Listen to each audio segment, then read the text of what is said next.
ఓం నమ శివాయ. శివాయ విష్ణు రూపాయ శివరూపాయ విష్ణవే. నమస్కారం ప్రేక్షకులారా.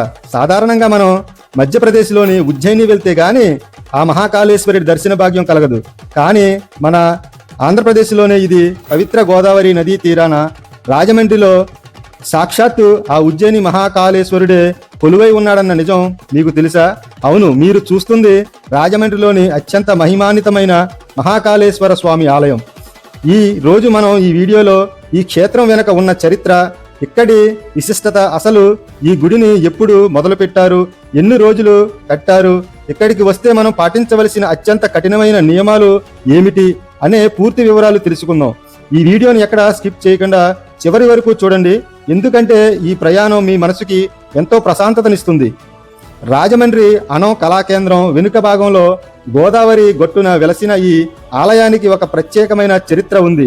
మధ్యప్రదేశ్ ఉజ్జయిని మహాకాళేశ్వరుని పోలిన విధంగానే దక్షిణ భారత్లోనే మొట్టమొదటిసారిగా ఈ ఆలయాన్ని నిర్మించారు. ఈ అద్భుతమైన ఆలయ నిర్మాణ పనులు 2003వ సంవత్సరంలో ప్రారంభమయ్యాయి.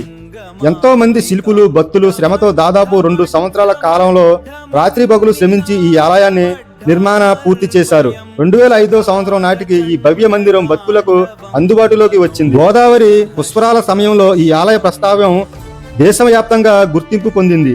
ఈ ఆలయ విశిష్టత ఏమిటో తెలుసా? ఇక్కడ కూడా స్వామివారు దక్షిణముఖంగా ఉండి భక్తుల అకాల మృత్యు భయాలను, జాతక దోషాలను తొలగిస్తున్నారు.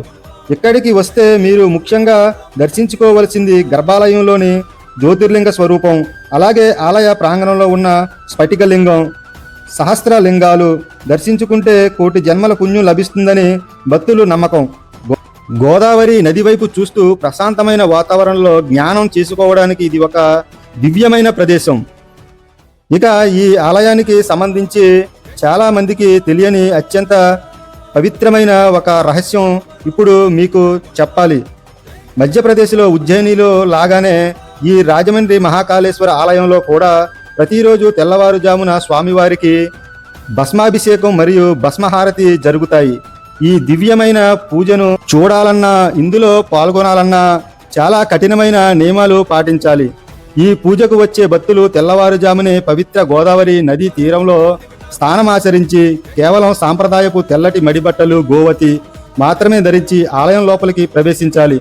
అంతటితో అయిపోలేదు. స్వామివారికి భస్మాభిషేకం పూర్తయిన తరువాత ఆ భస్మారాధనతో భక్తులు మళ్ళీ గోదావరి నదికి వెళ్ళి స్నానం చేసి ఆ బట్టలు మార్చుకుని వేరే కొత్త బట్టలు ధరించి మాత్రమే స్వామివారి ప్రధాన దర్శనానికి వెళ్లాల్సి ఉంటుంది. ఈ నియమాన్ని ఇక్కడ ఎంతో నిష్టగా పాటిస్తారు. ప్రతిరోజు ఉదయం 6 గంటల నుండి మధ్యాహ్నం 2 గంటల వరకు ఆలయం తెరిచి ఉంటుంది. మళ్ళీ సాయంత్రం 4 గంటల నుండి రాత్రి 8 గంటల 30 నిమిషాల వరకు ఆలయం తెరిచి ఉంటుంది. అయితే ఫ్రెండ్స్, ఈ ఆలయ విశేషాలు ఇప్పటితో అయిపోలేదు. ఈ మహాకాళేశ్వర ఆలయం చుట్టుపక్కల ప్రాంగణంలో ఉన్న అద్భుతమైన దేవుళ్ళ విగ్రహాలు, మన కనువిందు చేసే 12 లింగాలు, అమ్మవార్ల దివ్య స్వరూపాలు, ఇలా ఎన్నో అద్భుతమైన దృశ్యాలు నేను నా కెమెరాలో బంధించాను. అవన్నీ మీకు చూపిస్తే ఈ వీడియో చాలా లెంత్ అయిపోతుంది. అందుకే ఆ అద్భుతాలన్నిటినీ మన నెక్స్ట్ వీడియోలో ఎంతో క్లియర్గా చూపించబోతున్నాను. ఆ వీడియో మీరు మిస్ కాకుండా ఉండాలంటే ఇప్పుడే మన ఛానల్ని సబ్స్క్రైబ్ చేసుకోండి. ఈ వీడియో వీలైనంత మట్టికి కంపల్సరీ షేర్ చేయండి. ఎందుకంటే ఒక మంచి విషయం 10 మందికి తెలిస్తేనే ఇక్కడ ఈ శివాలయం ఇంత అద్భుతంగా ఉందని తెలుస్తుంది కదా. ప్రతి ఒక్కరికి షేర్ చేయండి. వీడియో అయితే లైక్ చేయండి. మన ఛానల్ అయితే సబ్స్క్రైబ్ చేసుకోండి. Thank you.